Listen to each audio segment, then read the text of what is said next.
Hello guys, Sanjita mini ব্লগে তোমাদের স্বাগত। আজকে একটা নতুন ব্লগ নিয়ে গেছি। আর এদিকে দেখো মাথার এখানে যাওয়ার লাগে বাইরে হয়ে গেছে। আর এদিকে দেখো ধর্মনগর আই গেছে।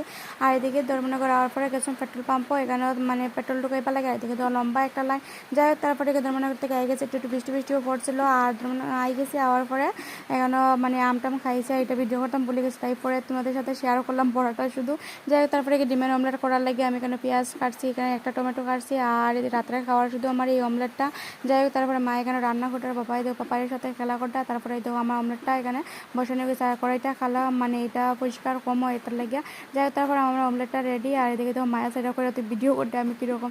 যাই হোক তারপরে এদিকে দেখো আমার অমলেটটা খানি শুরু হয়ে গেছে। আর অমলেটটা অনেকটা বড় হয়ে গেছে, কারণ একটা বড় সাইজের পেঁয়াজ দিছি আর একটা টমেটো দিছি, তাই অনেকটা বড় হয়ে গেছে। আর 2টা ডিম দিছি এটার লাগিয়া। আর এত বড় অমলেট আমি কোনোদিনও মানে একসাথে এরকম খাই না, আমার ভালো লাগে না। আর বাধ্যতামূলক খাই, কারণ রাত্রে আমি ভাত খাইতাম না এটার লাগিয়া। যাই হোক তারপরে আমার অমলেট খাইতে খাইতে আর ভালো লাগে না, দেখো মানে বিরক্ত লাগে। যাই হোক